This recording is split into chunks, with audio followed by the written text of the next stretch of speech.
Good morning, ladies and gentlemen, or good afternoon. I don't know exactly where you're joining us from. This is Belén Gallego from Data Insights, reporting here from Madrid, and I have with me today two experts in this issue. We're talking about CSP towers with molten salts. Specifically, this is one of the configurations of CSP, as you know.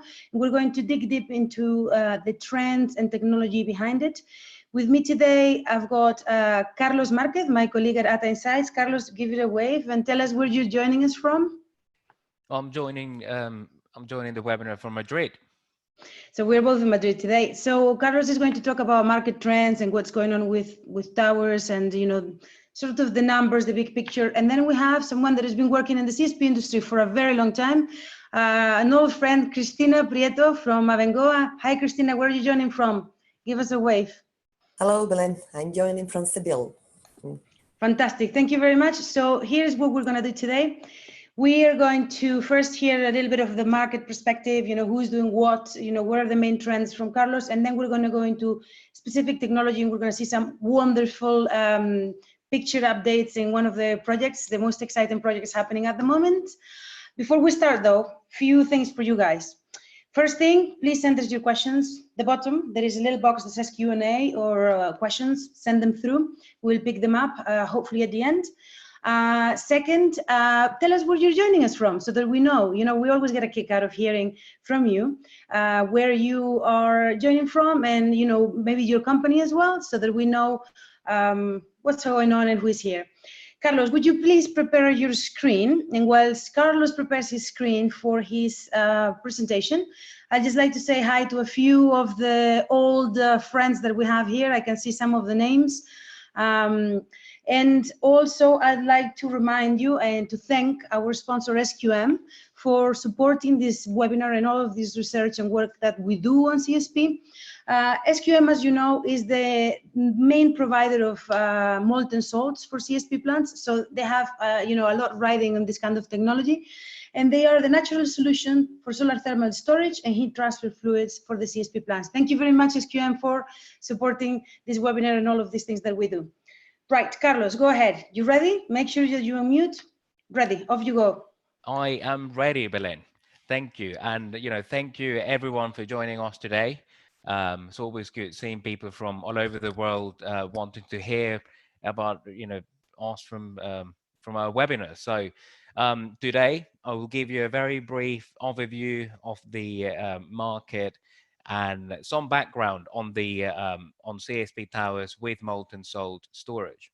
So the first thing that you see here is a schematic of a CSP tower with molten salts. I don't think it's worth for me, going through each of the components, but I think probably one of the key things to mention here is that molten salts can be used as both a heat transfer fluid or the working fluid and as a storage medium. And you see like the two tanks here and the tower. So we go to the next slide where I'll give you some background on what are molten salts. So what are actual, when we talk about molten salts in CSP, we're not talking about your table salt. We're talking about sodium, a mixture of sodium nitrate and potassium nitrate, and mixed in different proportions depending on the use you want to give it. I'll leave the details to the experts in the subject, but it's just to give you an idea of what these molten salts actually are. Then why are molten salts important? Well, the key fact here and the important thing about molten salts are that they enable thermal storage, and thermal storage is a key differentiator of CSP compared to other renewable energies. So today, if you want to store energy bulk for bulk storage, CSP is probably the most cost effective. Well, CSP with molten salt storage is probably the most cost effective form of renewable energy. Right, so it's true that you could have variable renewables such as PV and wind.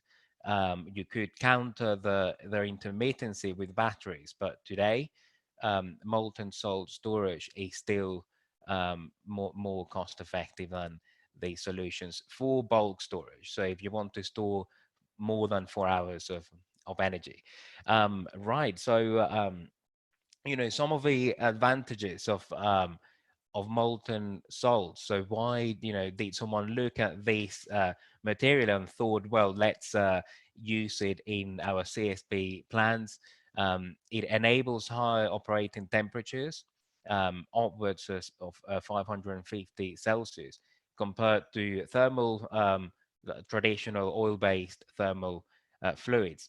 Why is this a big deal? Well, it is a big deal because if you can operate at a higher temperature, other things being equal, your plant will be more efficient and more you'll get a lower LCOE, or levelized cost of energy.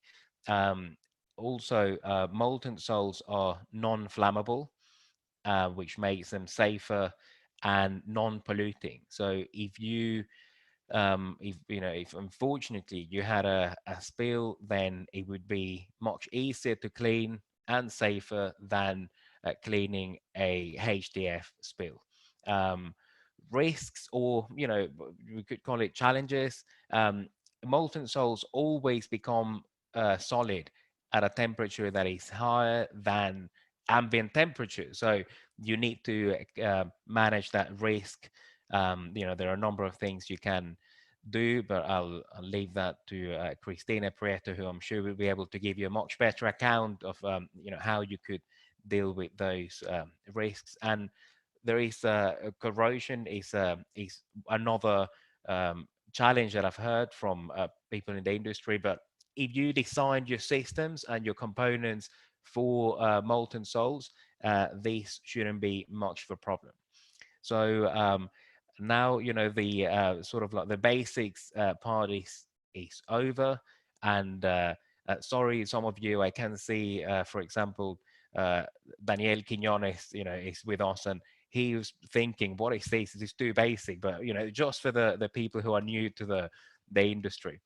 um, right. So next, I want to talk to you about key trends that I've seen in the industry. And the main trend that I have seen, just looking at these numbers for CSP plans, CSP tower plans with molten salts, is that there is a growing pipeline of tower projects with molten salts. If you look at plans in operation, um, there are 151 megawatts of CSP tower plants that employ molten salts either as a working fluid or as a means of storing energy.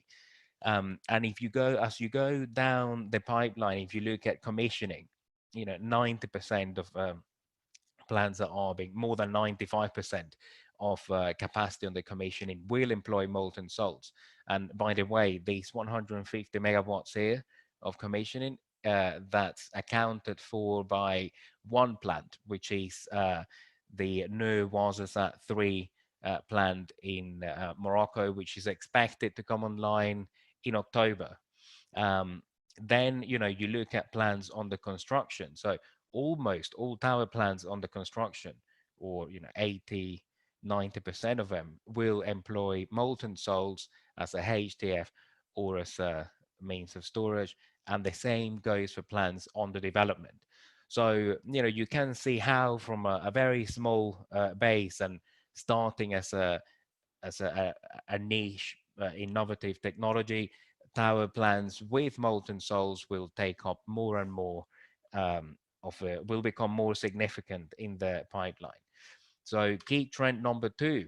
So the costs of towers with molten salts has come down significantly. So if you look at the first plant that we see here, this is the a plant, Hema Solar, who at the time when it was built, it was state of the art. It was the first plant that used both molten salts as both the working fluid and as a means of storing energy. And it's still it is an important milestone for CSP. This plant, when it was built, you can see the specifications here on the right hand side. So a 20 megawatt plant with 15 hours of storage. It started getting built in 2009 and it went into operation in 2011. It's a wet cooled plant, as most plants in Spain, or all of them were. And at the time, all of the plants that were that received the go-ahead from the authorities in Spain received a 27 cents per kilowatt hour feed-in tariff, more or less. Not going into the details of the legislation here, but this is what they received. Then fast forward 9 years, 2018, and you have the DEWA, the first unit of the DEWA 700 plant. And this is a much larger plant, and it's got the same numbers of hours of storage, and it costs about 6 times less than the first plant. So if you look at these evolution, you can see how the costs have evolved. And the key thing to notice here is that the plant in Dubai, which is this one that you're seeing now on your screen, the DEWA CSP plant, is located in a place that doesn't even have the best solar resources in the world. So this cost could be even lower. Some experts say that it could be around 5 cents in a location which with a better direct normal irradiation. Then the next key trend, so key trend number 3, is that if you want to look at where CSP and towers with molten salts are heading, you should look at China. China is where, if you look at projects that are on the construction right now, you see that more than half of them, over 60% of them, are being built in China. And these a lot of these projects also have molten salts as a heat transfer fluid and as a means of storing energy.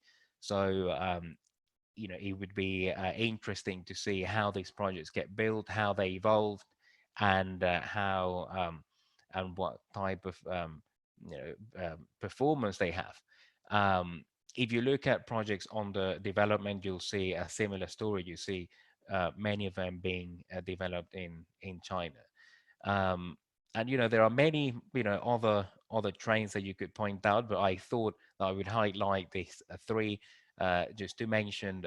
Another, you could see that the prices have come down, probably because of the plants have been able to accumulate learnings from the first plants, such as Gema Solar, and also because the more plants there are, you could achieve economies of scale. But I think it's time to finish my presentation, and thank you very much, everyone. So we like questions, so if you have questions, please pop them in the Q&A box that you have at the bottom of your screen. Thank you very much. Thank you very much, Carlos. We already have some questions, so I'm sure there is going to be more and more. Just a reminder, not all towers are molten salt. There is also other towers, like, for example, the one in Israel that I saw. That is not a molten salt tower. It's actually, I think it's just a normal steam tower, like the one in Las Vegas. But, if you have any questions anyway about those, then just let us know. Cristina, please, could you go ahead and share your screen and give us your presentation? Okay, so we are having a lot of questions about corrosion, so we're going to actually go after you're done with them. Okay.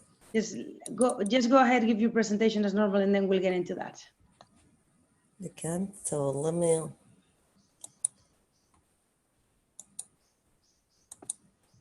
Okay, do you see my presentation? Yes, we do. Thank you. Okay, well, Firstly, I want to say hello to all participants in this webinar.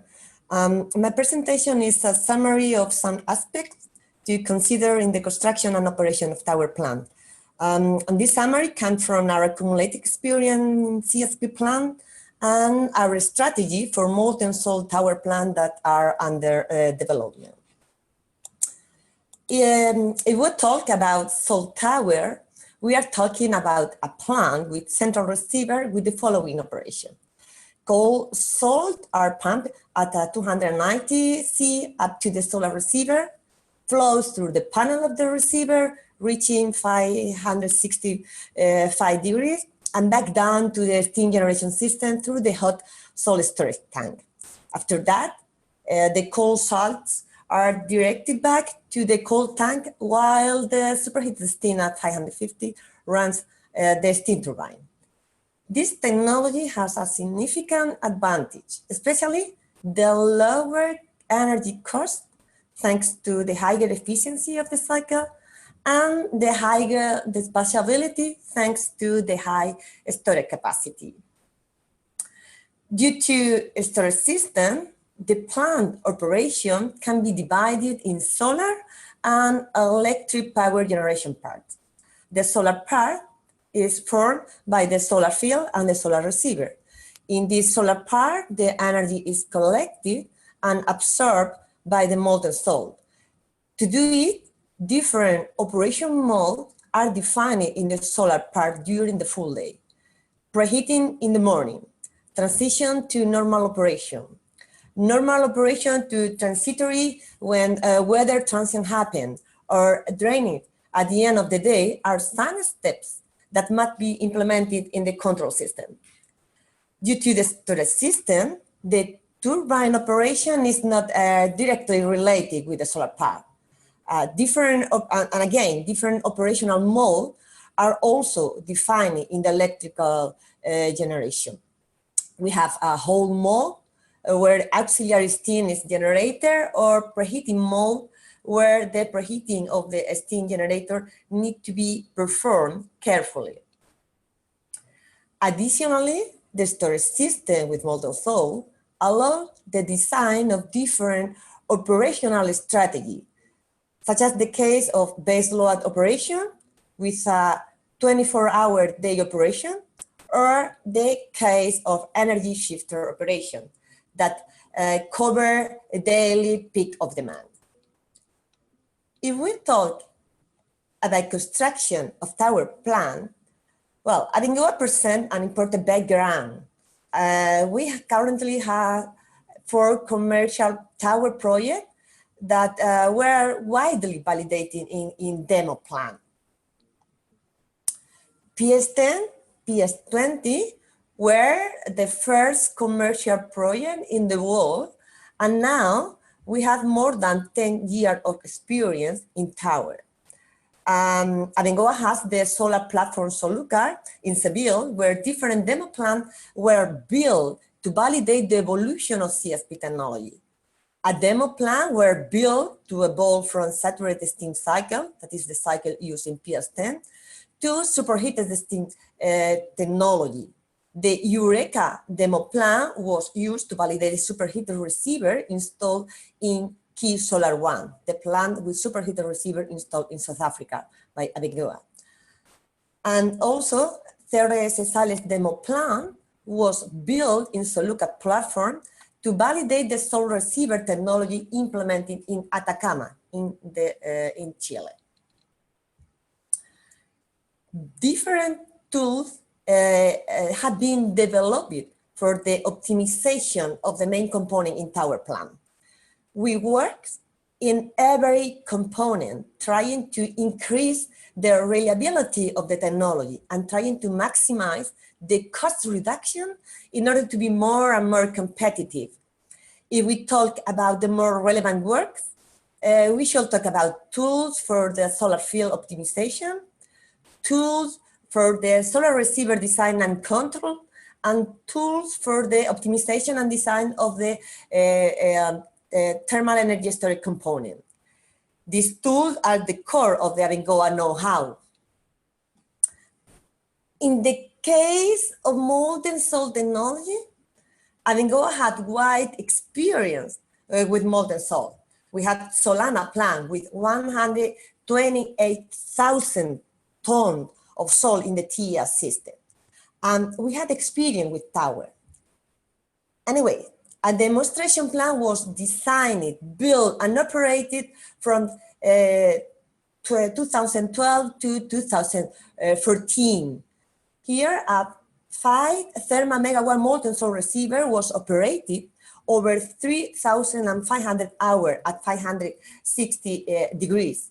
In this plant, main components were validated, and lessons learned in construction and operation have been included in commercial plan. Lesson for receiver, for example. Lesson for molten salt pump at the assembly procedure, or the alignment of shafts, or the vibration validation. Lesson of the heat tracing system as the choice of supplier, or the assembly procedure, or the set point validation or monitoring. Lesson for the installation, because it's critical, the assembly procedure to reduce heat losses. And in general, lessons for the operation and control strategy were optimized in this demo plan.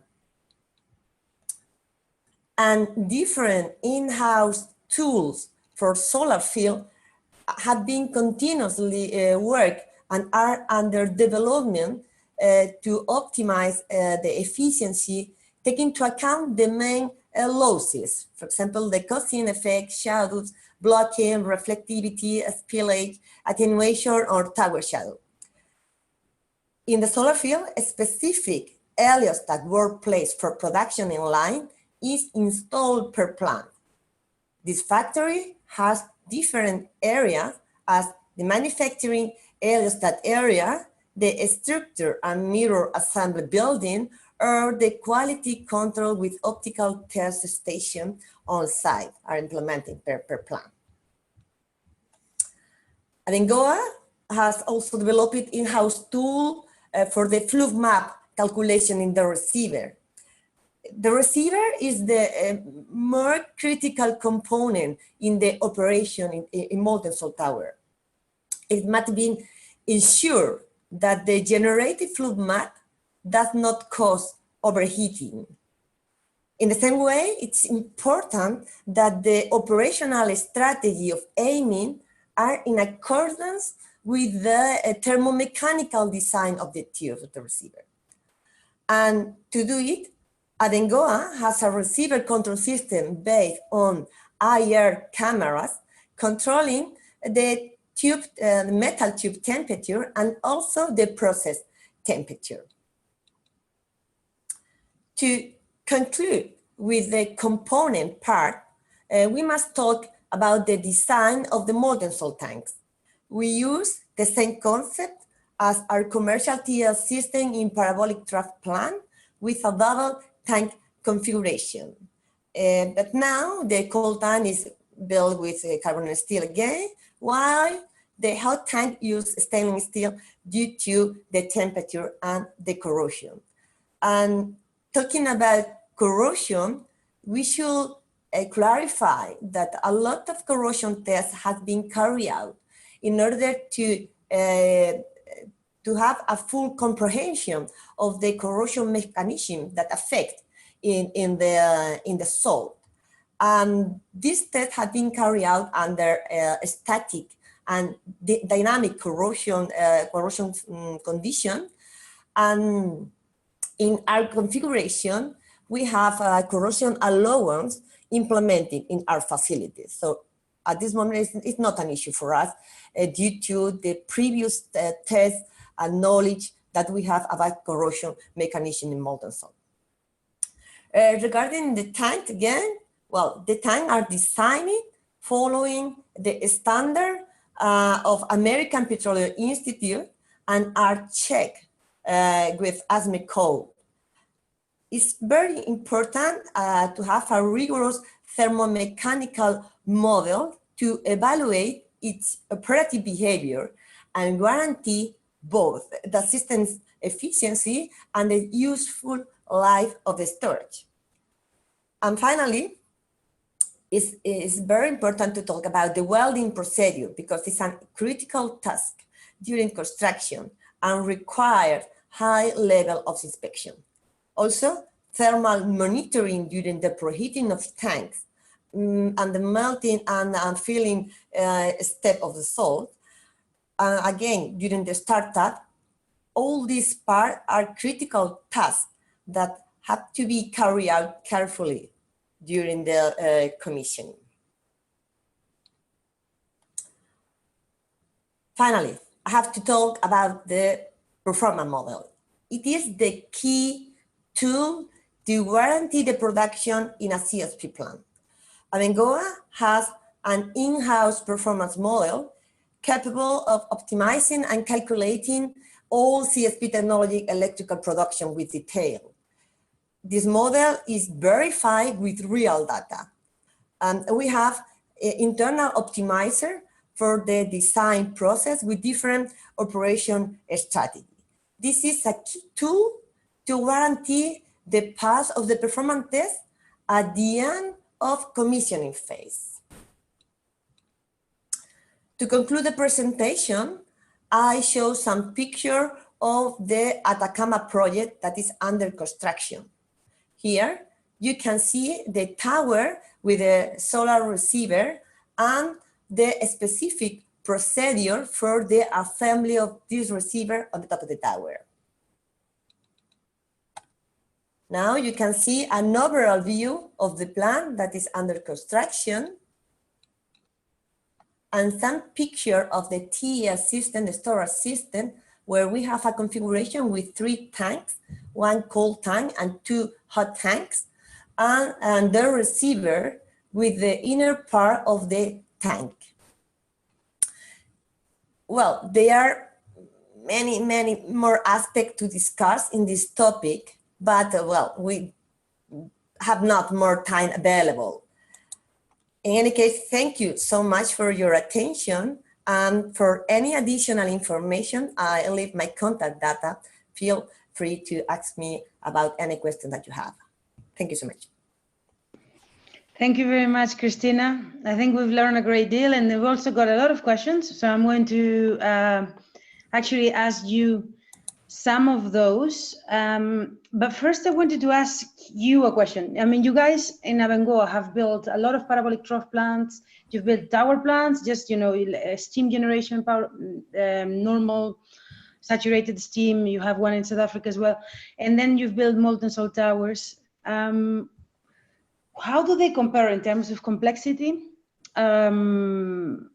Meaning, I'm sure that some things are harder in ones than others. You know, what would you say is the most complex part in each of them? Well, regarding our portfolio, well, yes, it's true. We have different technology implemented in the CSP world. But here the key issue regarding tower technology, the key issue is the storage plant, the storage system. What mean? If we are talking with a need of more than 4 hours, that means peaker plant or base load plant, the only feasible solution is molten salt tower plant, not a superheated steam plant. Because the superheated steam plant works perfectly, but the storage system is limited for a couple of hours, 1 or 2 hours of storage. If you need more than this, it's not an issue of which is more complex or which is less complex. It's an issue of cost and dispatchability. And in that case, if you need more than 4 hours of storage, the only solution is molten salt tower. Regarding parabolic trough and tower, we had really good experience with both. So at the end, again, the final solution is a question of cost. And the cost will depend on location, will depend on bankability, will depend on cost of supplier. So basically, in comparison from complexity in operation, parabolic trough, a molten salt tower or superheated tower are very similar. We have the full comprehension of the control system, a full comprehension of the control in the solar field, in parabolic trough field, or in heliostat field. It's not different for us. So at the end, the final technology to be selected is a question of cost and funding. Thank you very much. I suppose you control them all because you've had them. So we have a bunch of questions here. Let me start with one.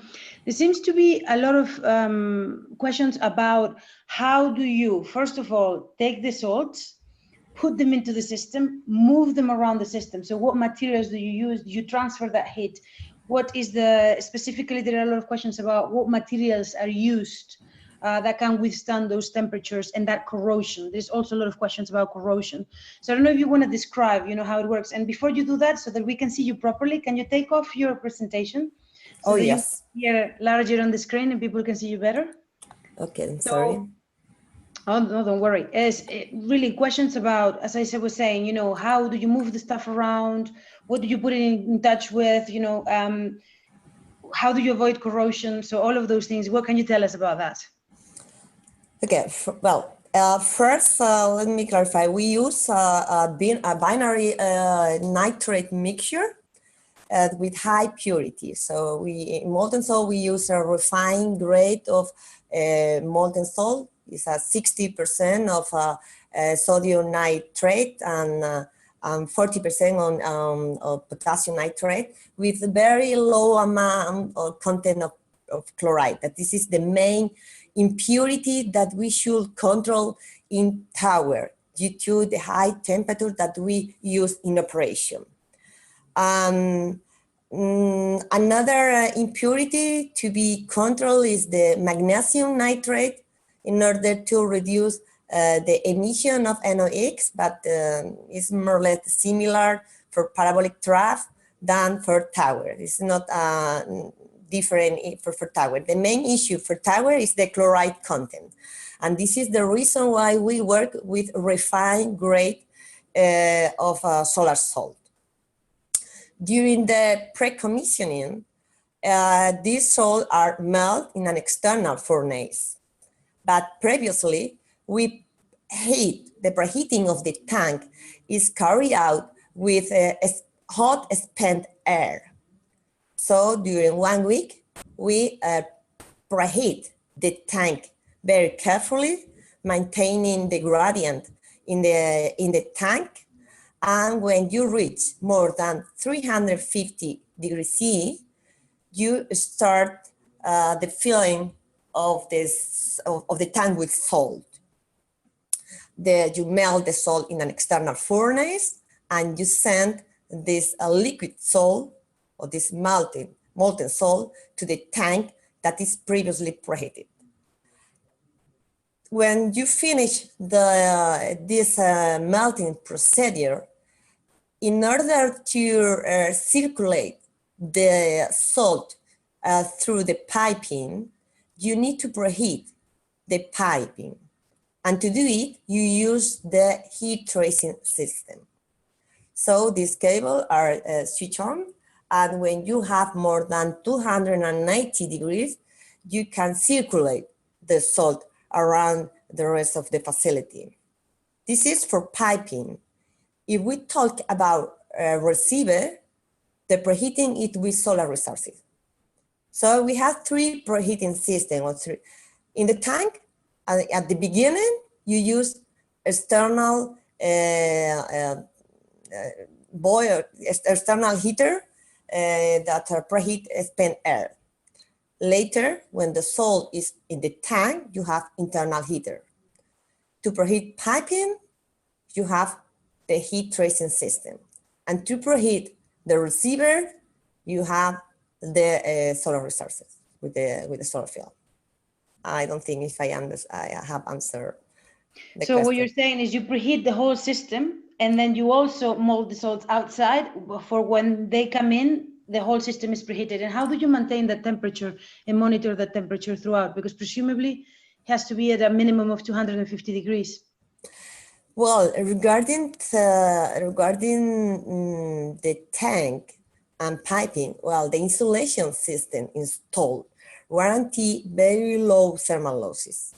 So basically, you don't need any additional system. Anyway, you have the internal electrical heater in the tank to cover or to guarantee that the salt are about 280 degrees. And in piping, you have the heat tracing with sensor around the piping. And if you detect, again, a temperature lower than the freezing point, you switch on automatically this cable. So this electrical heater, internal heater in the piping, in the tank, sorry, and the cable in the piping guarantee that the salt are in liquid state all the time. And they remain in liquid state for the next 25 years. They never go Yes. solid again. Yes. Because if they do, you need to cut off the pipes, and that isn't fun. If you have any problem of frozen, if you have some problem in piping, because in tank is very, very complicated because the thermal inertia of the tank is practically impossible to have a frozen salt inside the tank. But in piping, mainly in small diameter, where the ratio between volume and surface is less favorable. In that case, you can recover the system with the heat tracing. You can melt the salt in piping directly if you have any block. I suppose that's what makes molten salt directly in parabolic trough so tricky, right? That is, it's hard to maintain kilometers and kilometers of. Well, for me, a parabolic trough with molten salt as heat transfer fluid, not as a storage medium, because as a storage medium work perfectly. Molten salt inside the tube receiver is a significant risk. Not only in the receiver, but mainly in the ball joint, where the mass of metal is significant, and it's easier to have some block problem in the solar field. And as you have mentioned, we have a lot of kilometer and number of ball joint in the solar field. I mean, there are companies working on it, but it is certainly tricky. Okay, let's go back to some of the questions here. Okay, so someone asks here, this is a good friend that has been working in the industry for a while. Christian, that goes to you. What are the current perspectives on commercializing molten metals and pressurized air as heat transfer fluids, in your opinion? Not in a short term. It's needed more R&D work in molten metal. There are a lot of projects working with sodium, but again,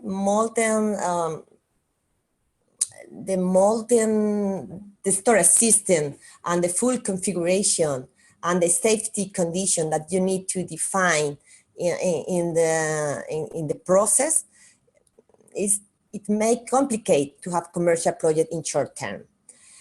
Also, you need, for sodium or for molten metal, you need the supercritical cycle. So, and these supercritical cycles are under development at demo scale.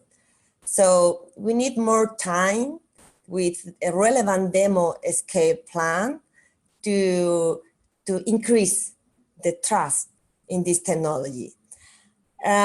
Regarding gas receiver, well, Abengoa has worked with gas receiver at 800 degrees, and we have also received it at 1000 degrees.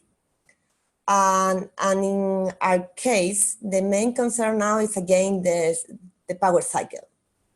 To have a solarized gas turbine, full solarizer, or some specific gas turbine with lower inlet temperature in the cycle.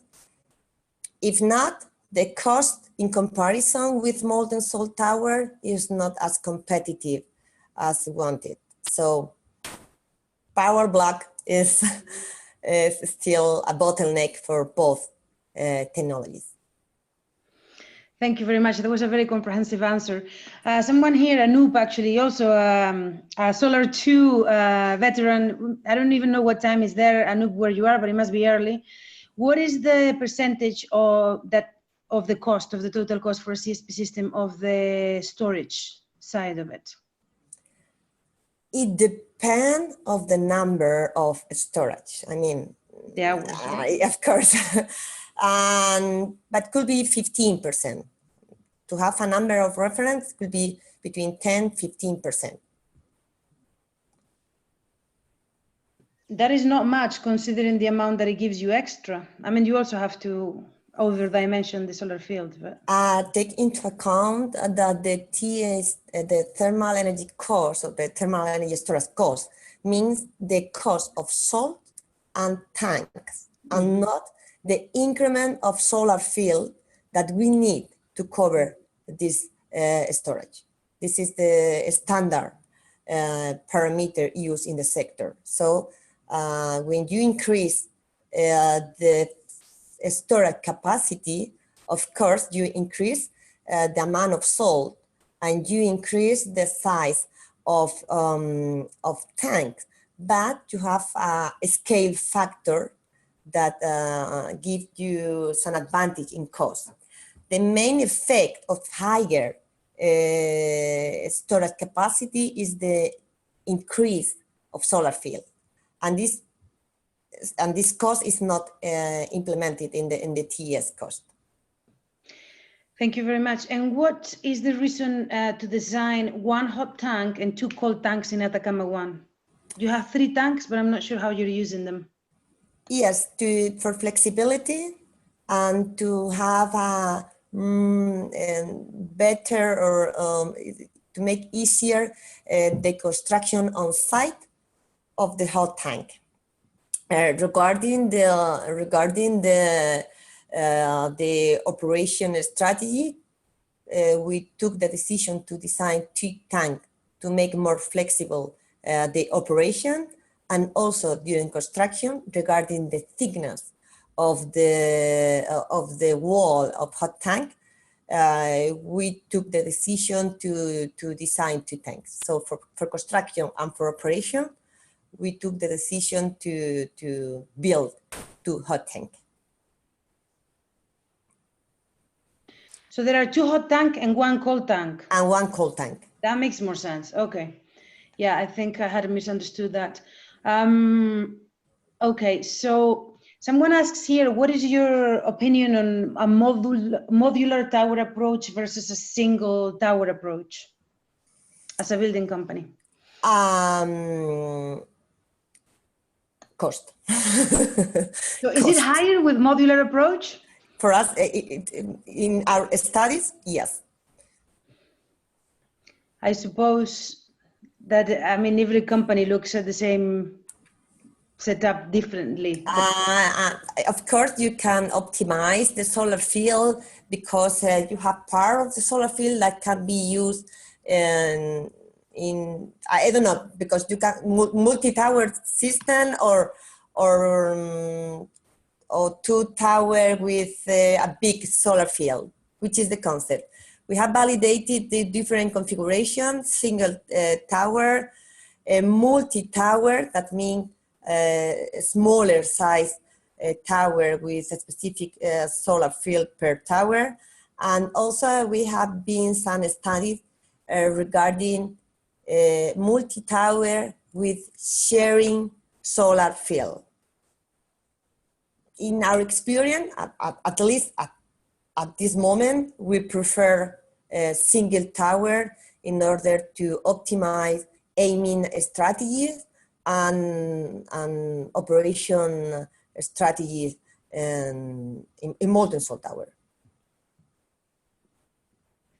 Thank you very much, Christina. There's a question here about the difference in maintenance cost and operation and maintenance cost between tower and parabolic trough, whether it's any different or similar.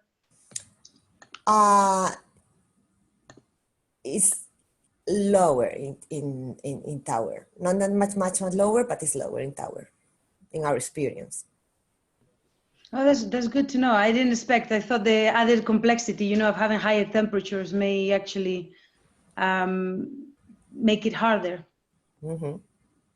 And there is here a question about sand, glass, you know, other surface change materials. There was a question here earlier about latent energy storage, which I take to understand change phase materials.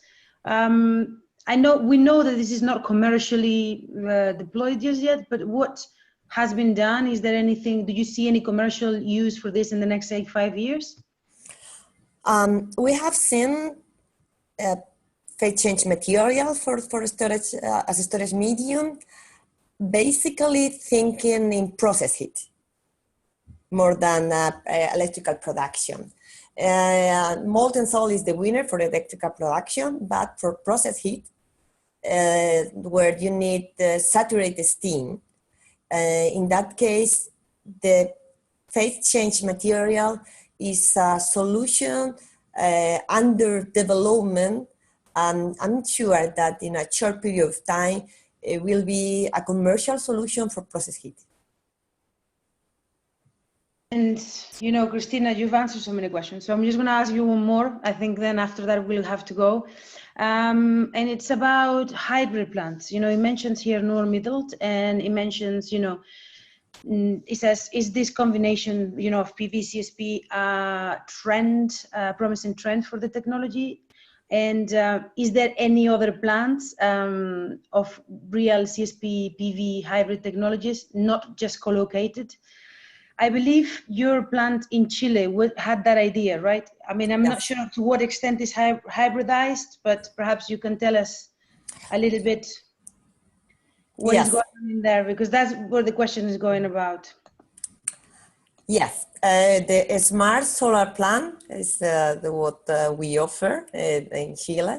It's a combination of PV with electrical battery to cover a short period of demand, and CSP with thermal steam molten salt storage to cover high capacity of storage. So this combination is a really a good solution where you use, for example, you can use the PV plant to give to supply energy when the solar resource is available, and you have the CSP to charge the storage capacity in order to guarantee full operation without solar resources during the night or during the transient. Of course, in this configuration, you need batteries to cover the chip and the ramp. And this is the solution that we have to cover 20 minutes. More than 20 minutes is totally covered by the thermal storage, because 20 minutes is the time that you need to maintain or to put in operation the turbine and guarantee the supply to the grid. So this combination is an optimal solution for the new product around the CSP world. We trust in it, yeah. Thank you very much, Christina. You've done great. You had millions of questions. There is still some more in there. There is a question here I can answer, and it says the Diwa plant is 80% trough and 20% tower. So I suppose this is also a good opportunity to say to Christina, congratulations, because Abengoa has got the EPC or part of the EPC for the parabolic trough part of the plant, which is indeed 600 megawatts compared to 100 tower. And I'm going to give an explanation of how I understand it, and then maybe Christina can correct me if I'm wrong. But before that, Christina, also congratulations on your projects in China. So you guys are having a few things. So the plant in Dubai, the thing with it was that it mandated a tower. The tower was mandated, it had to be a tower. Now, depends who you ask. You know, I am no engineer, but everyone has an idea of whether a tower is the best necessarily technology for that particular climate. There is a lot of suspension dust, you know, a lot of like the DNI perhaps, or the clarity is not as you would need it or want it for towers. So there is a tower in that system, but parabolic troughs seem to be the best choice for this particular DNI in this particular location, which is why the second, or the plan B, the Aqua proposal was a configuration of 700 megawatts, reaching 7.3, which is a very, very low number for this kind of dispatchable power. You know, with gas, it would be more expensive today than they're actually getting with CSP. So it's a very good resolution. Christina, do you think that's fair, what I said? You know, it was a technological decision, or would you have a different reading into this? It was a cost decision because they offer a really, really low cost in TRAF if the capacity in TRAF increased significantly. And the proposal was, this is the final cost that we can offer if we increase the supply in TRAF. With this supply, we can guarantee this reduction. And finally, that was the proposal, the winner proposal regarding the final cost of this combination between TRAF and tower. Yeah, I mean, I suppose it makes sense. Obviously, you guys, most of you are like engineers here, but I mean, maybe not everyone is as, but the more you separate those heliostats to try and get that temperature up more, you know, if you don't have clear, no atmospheric issues, then obviously it's harder and harder, therefore more expensive. With parabolic troughs, it's a little bit easier, I suppose. I mean, I'm not to say that but that is the way that I understood it. That is the reason. And the bottom line is 7.3 is cheaper than gas. That is the reason why Diego wanted to reach 8. 8 was their number because 8, like gas for them is more expensive than 8. So anything that came down from that and it was dispatchable, it was a very good deal. And, you know, you don't produce, and it's renewable. So it was a good deal. Okay, well, thank you very much, everyone. There's been a lot of very specific questions. So, you know, you have Christina's details if you'd like to approach her. We may be able to help you with some of the stuff as well. And thank you, Carlos, also for giving us the opportunity to hear about, you know, what's going on in the world. It sounds like China is the next market that we need to watch out for. So, Christina, we will be getting in touch with you so that you can tell us what you guys are doing over there. And thank you all around and see you soon. Thank you. Bye. Bye-bye. Bye. Thank you.